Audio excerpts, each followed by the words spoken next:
أعوذ بالله من الشيطان الرجيم. بسم الله الرحمن الرحيم. السلام عليكم ورحمة الله وبركاته.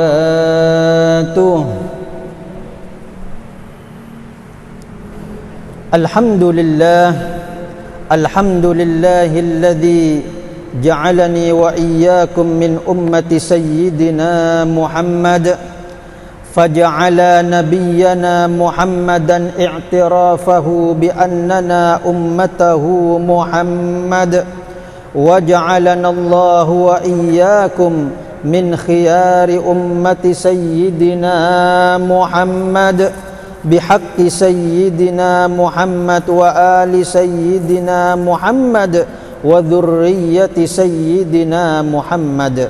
سبحانك لا علم لنا إلا ما علمتنا إنك أنت العليم الحكيم. رب اشرح لي صدري ويسر لي أمري واحلل عقدة من لساني يفقه قولي وسدد لساني واهد قلبي بحق سيدنا محمد صلى الله عليه وسلم. دستوركم يا أهل الدرك ويا أهل الباطن ويا أهل النوبة وأهل الحل والعقد. رب اشرح لي صدري ويسر لي أمري ونور قلبي بالعلم اللدني والكسب.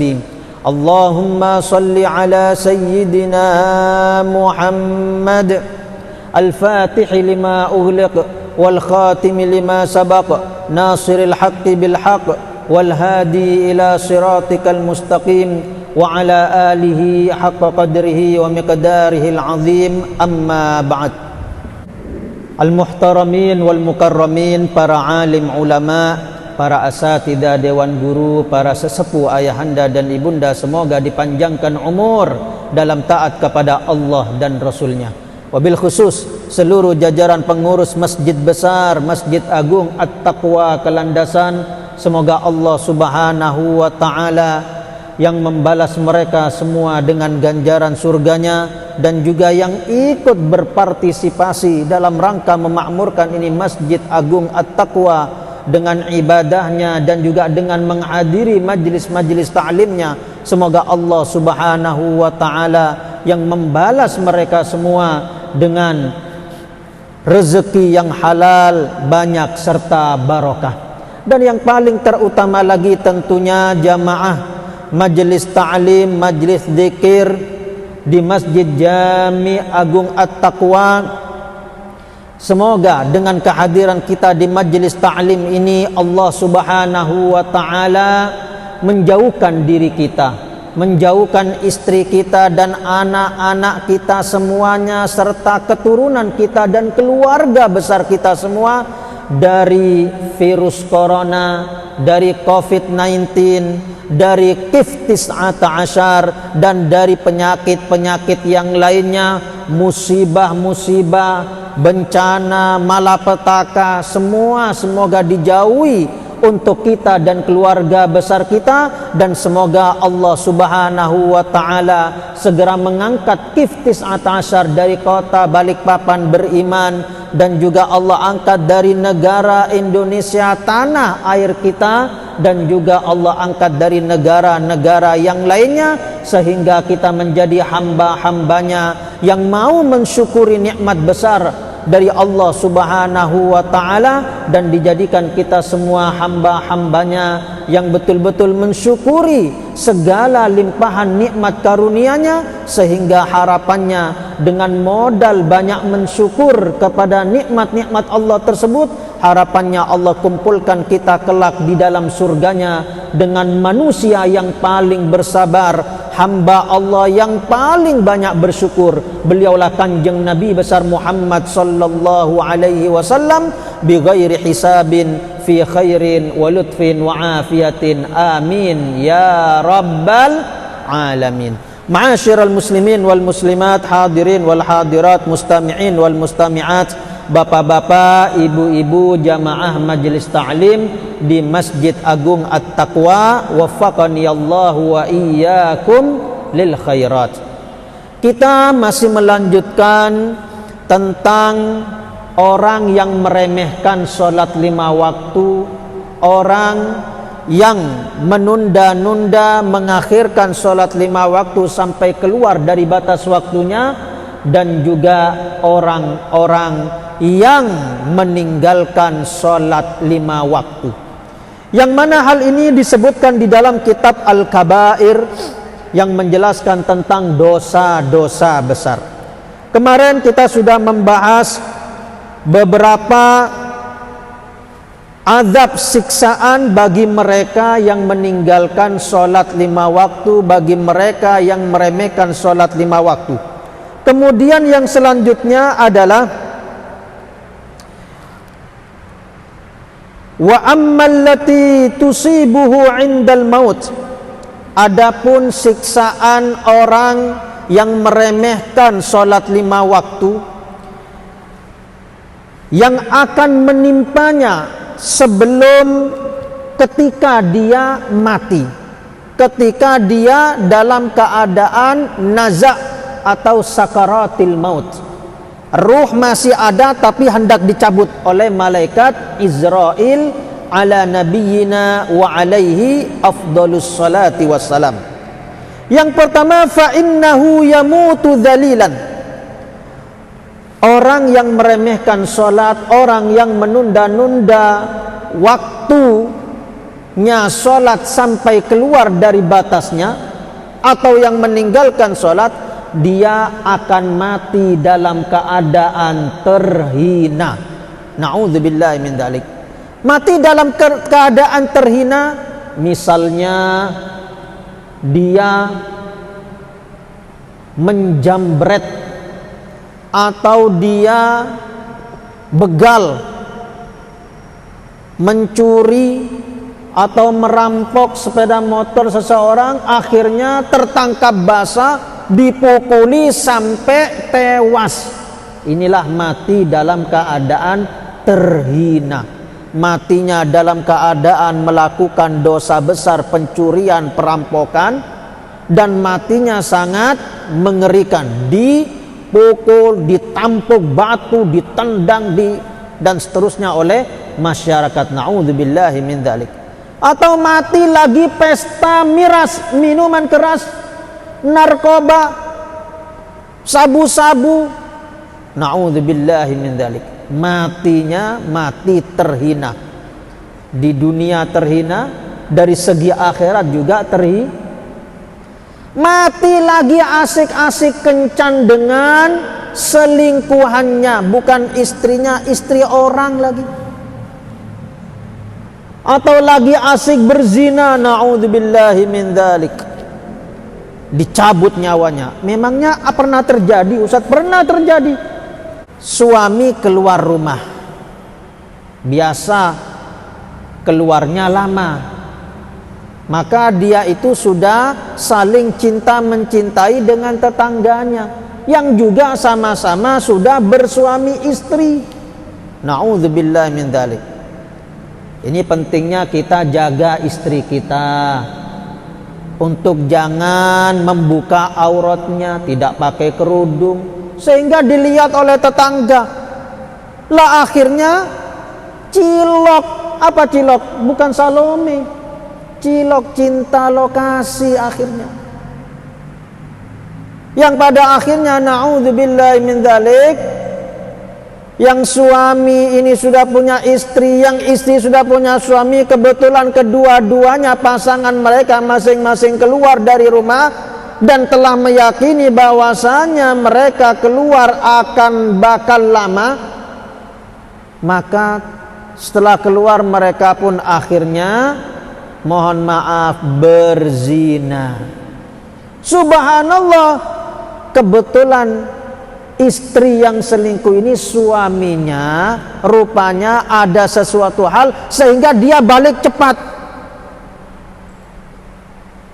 Kemudian dia pun akhirnya mengetahui, terpergok, ketahuan di situ, dan mohon maaf akhirnya langsung dibacok selingkuhannya, dan istrinya juga dibacok, sama-sama tewas. Na'udzubillahi min dzalik. Ini mati dalam keadaan terhina. Coba sampean Kalau sampean mau telusuri, coba-coba, barangkali ada yang mau.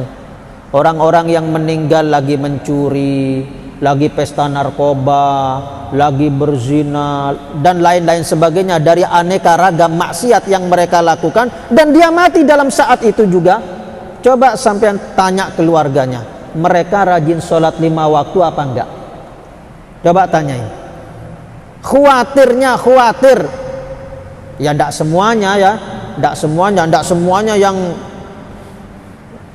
semuanya yang dibegal itu, bahkan ada orang-orang baik yang dibegal, cuma orang yang membegalin yang kacau biasanya. Nah, itu insya Allah mungkin rata-rata ya meninggalkan sholat 5 waktu. Na'udzubillah tsumma na'udzubillah min dzalik. Itu yang pertama, mati dalam keadaan terhina.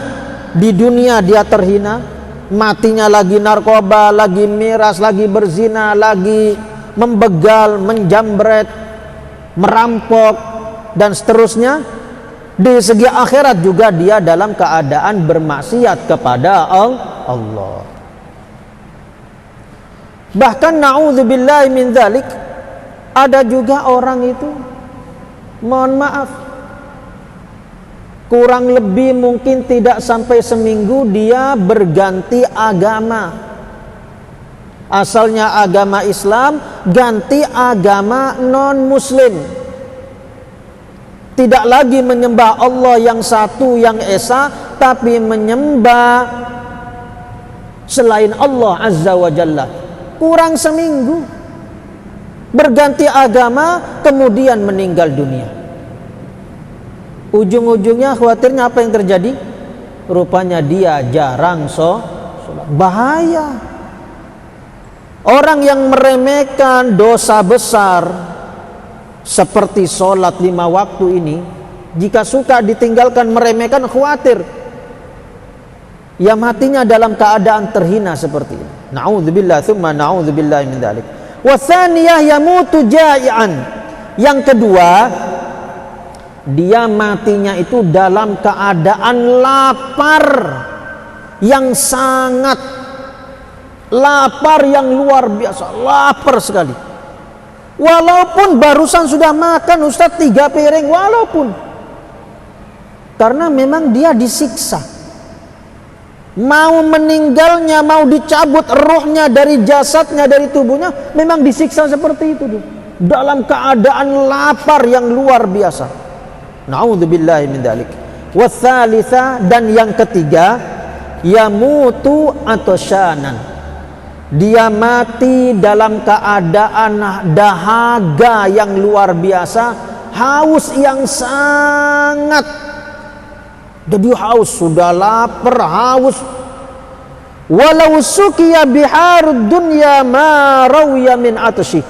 Seandainya dia dikasih minum air laut sedunia, dikasih air minum air laut sedunia, maka dia tidak akan merasa puas, merasa lega dengan minum air laut sedunia tersebut. Masih merasa haus. Ya Allah, siksaan luar biasa. Padahal kita 1 gelas saja kita sudah merasa puas, merasa sudah nyaman, sudah tidak haus lagi. Ini seandainya air selautan dunia dikasih orang yang lagi nazak gara-gara meninggalkan sholat 5 waktu, dia tidak akan merasa puas, masih tetap haus. Betul-betul siksaan yang luar biasa. Na'udzubillahi min dzalik. Wa ammal lati tusibuhu fi qabrih. Adapun siksaan bagi orang yang meremehkan sholat 5 waktu selanjutnya, yang akan menimpanya di dalam kuburannya. Di dalam kuburannya. Jadi siksaannya ini semuanya ini ada 15. Semuanya ada 15. Kita sudah sebutkan beberapa. Nah, sekarang siksaan saat dia berada di dalam kubur. Fal'ula, yang pertama, yadiqu alaihi qabru hatta takhtalifa fihi adla'u. orang yang meremehkan sholat 5 waktu, maka nanti di kuburannya ini tanah akan menjepit tubuhnya. Padahal sudah sempit kuburannya, malah kuburannya bergerak, menjepit orang yang mayit tersebut, dijepit, sehingga tulang-tulang rusuknya saling berbenturan, saling berhantaman. Ya gimana, bayangkan sakitnya luar biasa itu. Jadi betul-betul hancur tulang-tulangnya, disiksa dia dalam kubur dengan disempitkannya kuburannya itu. Padahal kuburan sudah sempit, ditambah sempit lagi. Gimana jadinya? Kemudian yang kedua, watsaniyah yuqadu alaihi al-qabru naran yataqallabu 'alal jamri lailan wa nahara. Akan dinyalakan api dalam kuburannya siang dan malam 24 jam nonstop. Sudah tulangnya remek, hancur, kemudian dibakar lagi dengan api nonstop 24 jam sampai yaumul qiyamah, hari kiamat tiba. Kurang berapa tahun hari kiamat? Ya masih lama. Gimana pedihnya siksaan yang bertubi-tubi itu di dalam kubur, belum lagi nanti di akhirat. Na'udzubillahi min dzalik. Kemudian wasalisah, yang ketiga, siksaan di kubur bagi orang yang meninggalkan sholat 5 waktu. Yusallitu alaihi fi qabrihi thu'banun ismuhu syuja'ul aqra.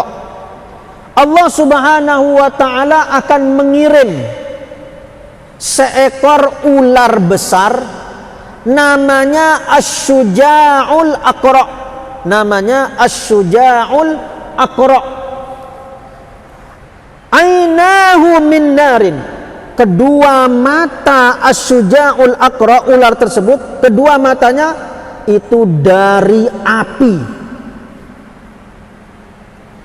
Wa adfaruhu min hadid, sedangkan kuku-kuku ular tersebut itu terbuat dari besi. Kukunya itu terbuat dari besi. Tulu kulla dhufrin masirati yaum. Panjang kuku ular tersebut, jadi ini ular ini ada kukunya ya, ada kakinya. Dia punya kaki, dia punya kuku. Beda dengan ular yang ada sekarang. Ular yang Allah utus di dalam kubur untuk menyiksa orang yang meremehkan sholat, itu Allah kasih dia kaki dan mempunyai kuku yang panjang. Setiap satu kuku ini panjangnya perjalanan 1 hari 1 malam. Nanti habis ini, habis majelis talim, suruh jamaah 1 orang yang muda, yang masih kuat jalan, suruh jalan dari jam 1 sampai besok jam 1 siang. Sampai mana kira-kira perjalanannya? Itulah panjangnya kuku ular yang akan mencabik-cabik si mayat waktu hidupnya meninggalkan sholat 5 waktu. Gimana panjangnya? Panjang banget. Yukallimul mayyit. Kemudian ular yang bernama Asy-Syuja'ul Aqra tersebut mengajak bicara ini mayit. Fayaqul, maka dia bertanya, maka dia berkata, Ana Syuja'ul Aqra, sayalah yang bernama Asy-Syuja'ul Aqra. Wa sautuhu mithlur ra'd al-qasif, sedangkan suara ular tersebut seperti petir yang lagi menggeledak. Tuar kayak gitu. Sayalah Asy-Syuja'ul Aqra. Ya Allah, kita dengar suara petir aja takut. Ya Allah. Lah ini yang ini petirnya suara dari ular.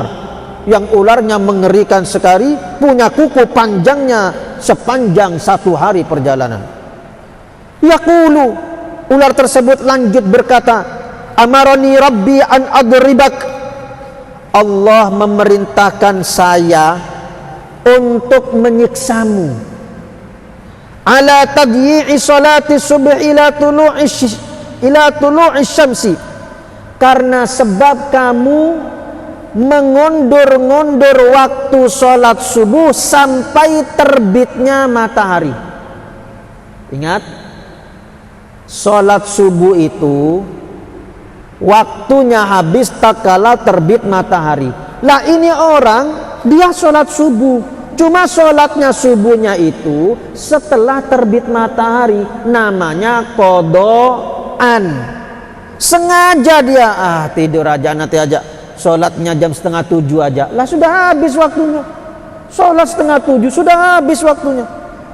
Sholat subuh itu sebentar waktunya, kira-kira dari azan sampai terbitnya matahari itu kira-kira 1 jam lewat 13 menit kira-kira. Cuma berubah-ubah, kadang lewat 13 menit, kadang lewat 14 menit, kadang lewat 15 menit, dia berubah-ubah. Makanya kalau bisa di rumah itu punya jadwal waktu sholat sepanjang masa untuk daerah Balikpapan dan sekitarnya. Itu kalau bisa punya di rumah. Bahaya ini. Dia sholat subuh, cuma sholat subuhnya setelah terbit matahari alias qodoan, bukan di waktu sholat subuh, tapi sudah di luar batas waktu sholat subuh. Lanjut kata ular tersebut, wa adribuka ala tadyi'i salatiz zuhri ilal asri. Saya memukulmu karena kamu mengundur-ngundur waktu sholat zuhur sampai asar. Dia sholat zuhurnya itu, sholat zuhurnya pas adzan asar. Lah piye iki? Sholat zuhur pas adzan asar. Ya siap-siap disiksa. Wa adribuka ala tadyi'i salatil asri ilal maghrib. Saya memukulmu karena kamu mengundur-ngundur sholat asarmu sampai waktu maghrib. Sholat maghribnya pas sholat asarnya pas adzan maghrib, kan qodoan namanya. Wa adribuka ala tadyi'i salatil maghrib ilal isya.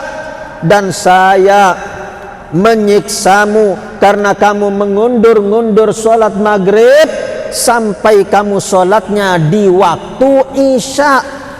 Wa adribuka ala tadyi'i salatil isya ila subhi. Dan saya menyiksamu karena kamu mengundur-ngundur waktu sholat isyanya sampai adzan sholat subuh. Sholat tapi sholatnya sudah di luar batas waktunya. Ini akan disiksa.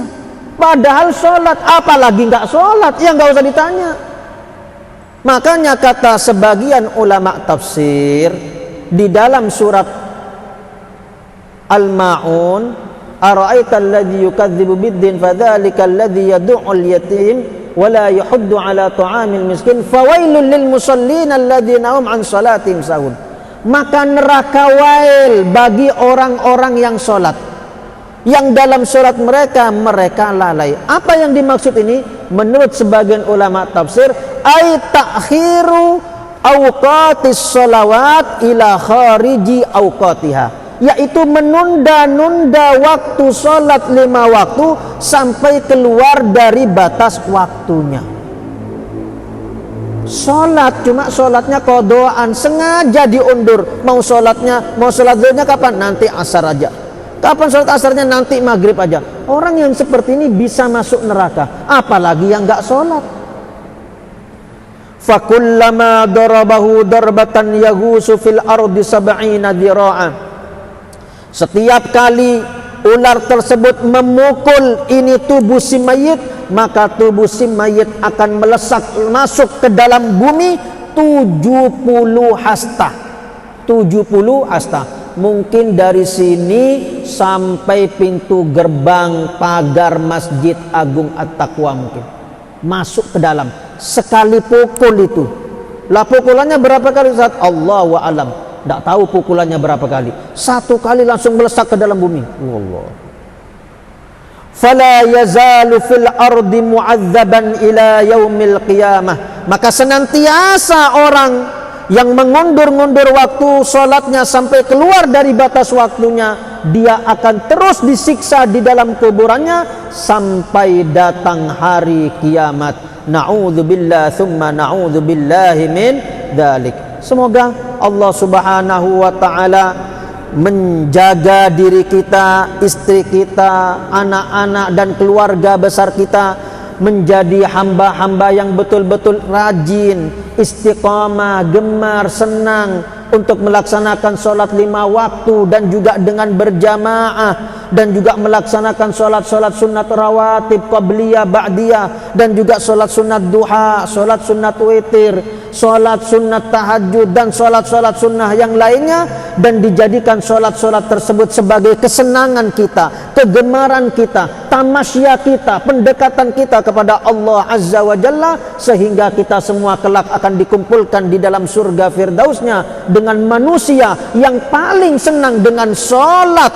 yang banyak solatnya, yang sampai bengkak kedua kakinya karena banyaknya solat, karena lamanya solat. Beliaulah kanjeng Nabi besar Muhammad sallallahu alaihi wasallam di dalam surga firdausnya bi ghairi hisabin fi khairin wa lutfin wa afiyatin, amin ya rabbal alamin. Bisirril Fatihah. A'udzubillahi minasyaitonir rajim. Bismillahirrahmanirrahim. Alhamdulillahi rabbil alamin arrahmanir rahim maliki yaumiddin iyyaka na'budu wa iyyaka nasta'in ihdinas siratal mustaqim siratal ladzina an'amta 'alaihim ghairil maghdubi 'alaihim waladdallin amin. Dari saya mohon maaf, semoga bermanfaat buat kita semua. Billahi taufiq wal hidayah war ridha wal inayah. Tsumma assalamu alaikum warahmatullahi wabarakatuh. Subhanakallahumma wa bihamdika asyhadu an la ilaha illa anta astaghfiruka wa atubu ilaik.